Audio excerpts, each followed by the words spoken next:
Okay, so the next thing that I wanted to talk about is the planning. The planning doesn't quite seem to cover it. I have been attempting to stick to a recovery meal plan since I started this process, and it feels sort of like I've been doing that, except that in reality, I haven't done that at all. I've grudgingly stuck to stuff enforced by lockboxes for 3 days until they open, and then all hell breaks loose. And then as soon as I started getting rid of the lockboxes, I pretty much just threw my hands up and went, I can't do this, I need to release the pressure, I'm going to eat whatever I want. And the reality is, I haven't done consistency at all. And I never have. And it's been, I think, one of the biggest problems that I've had around food for my entire life is that whether it's attempting to eat intuitively, which is really only a very, very tiny portion of my life, or trying some kind of plan, the plan has at most a 24-hour life, and then it's thrown out and replaced by something else, and really 24 hours is generous. So it's not even that I'm swinging from one plan to the next and actually doing them. It's that all I'm doing is hatching a new plan. It's constant, and it's like this thought pattern that just won't leave my head. And yeah, I feel like in order for me to move forward, that is something that's going to have to be addressed. Just to give you an idea of what's happened just in the last 2 weeks, or I think it's even less than that, I've made some notes. I think it was actually starting just over a week ago, of things, made them as I went, of things I was deciding to do. And I have to read them out because I can't remember them because the list is so long. And yeah, here goes. So I'm going to have a meal guide, not a plan.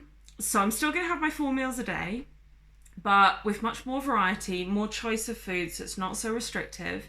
Having foods that I like, not just healthy foods, including sugary foods, because I think I can't remember the reason. I'm going to have all my food unlocking at every meal, so not just using the lock boxes to control meals like I was before, where it's a set food, but it's all going to unlock. And then I moved to having everything unlocked, so it was unlocked overnight. And then I moved it back again because that was too much. And then between meals, I then failed to stick to that, even though I'd started having meals with a friend. So then a couple of times I ate something before I went to have the meal with a friend. So then I decided to put the lock boxes back in place. And then the whole having meals with a friend thing, I stopped doing that because it was too much. I don't even know what stopped. It felt like it was the best plan in the world for the first 2 days, and then I didn't like it, so I threw it out, and I can't even remember why or how. And I mean, that is so unfair because I'm asking someone to go massively out of their way to help me, and I can't even stick with it. And then more stuff, I'm not even halfway down the list.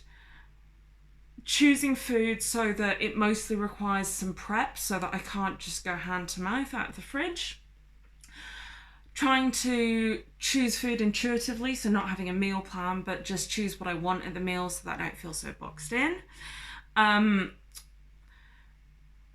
Having good behaviours around prepping meals, so making sure I don't eat anything when I'm cooking, making sure I sit down to eat at the table, take my time, eat slowly, stop when I'm full. If I want extra food outside of meals, I'm going to set a timer. If I want extra food after meals, I'm going to set a timer and wait 15 minutes or 20 minutes before I decide whether I actually need the food or not.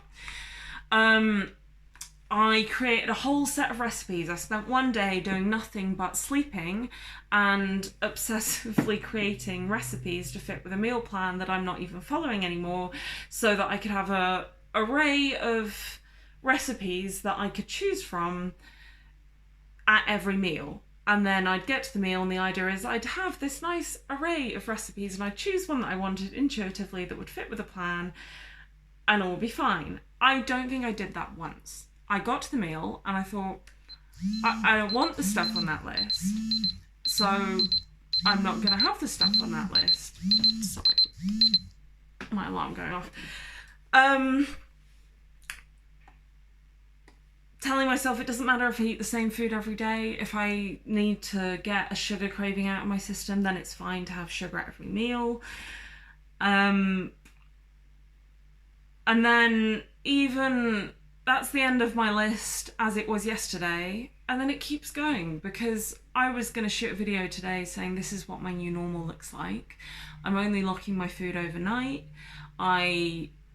Etc, etc, etc. And guess what? Today I woke up, I wasn't particularly hungry, but I was craving food. I ate breakfast, regretted eating breakfast, and locked my food for the rest of the day. So, yeah. The problem isn't the plan that I'm on. It's not, I'm not even sure if the problem is whether I'm on a meal plan or trying to eat intuitively. It's that whatever I'm trying to do, it doesn't last, so nothing has a chance to take hold. And in the process, I go absolutely crazy because my mind it's like a hamster in a hamster wheel running round and round and round and round and round and round and round, and I just don't see it until after I've changed things. And I mean, this is not as bad as it used to be because at the moment I know that I can't make a plan that is longer than 24 hours because there's a whole kind of fallback system in place which will stop that in its tracks. You know, I can't make a diet plan that, you know, a plan, usually it would be a weight loss plan in the past. I can't make a weight loss plan, so that makes planning less appealing.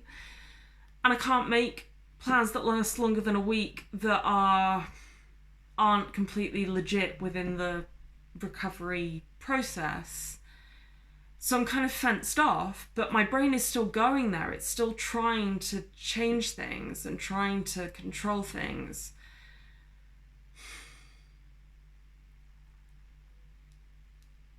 And I don't know how to change that. Right now I feel like I can just turn it off. I feel like it's simple. But then I just look back on the last day, on the last week, on the last whole of my fucking life. And how many times have I thought, it's just easy, I'm just gonna do X.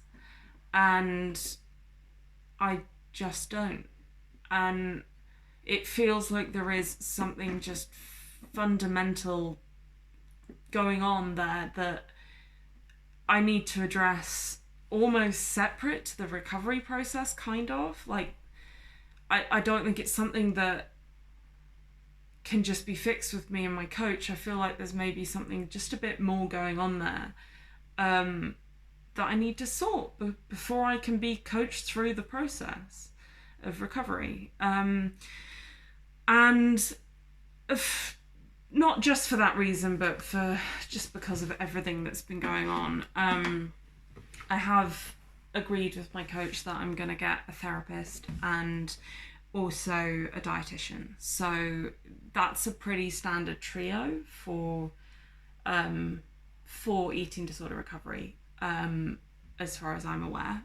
And I actually spoke a lot with my coach about residential treatment, and I've had plenty of periods in the last couple of weeks where that's just all I wanted. I just wanted so badly to check into residential treatment and have someone else do this all to me.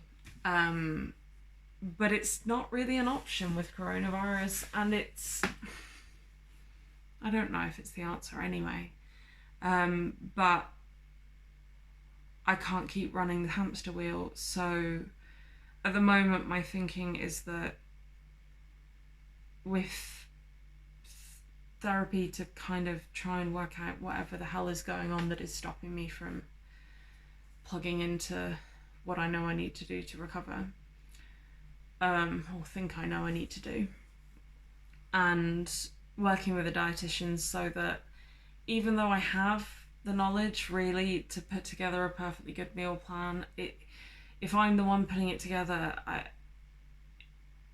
can't. I mean, the evidence is I just can't make one and stick with it. And I don't know whether that's going to be different with a dietitian. And a big part of me hopes they'll actually say, let's not do a meal plan, let's get straight on with intuitive eating, because that's what I really want to do. But I have a history of getting ahead of myself, so I don't know if that's the right thing to do or not.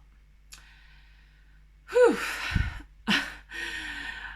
I think that's it for this video. Another 10-minute one, sorry.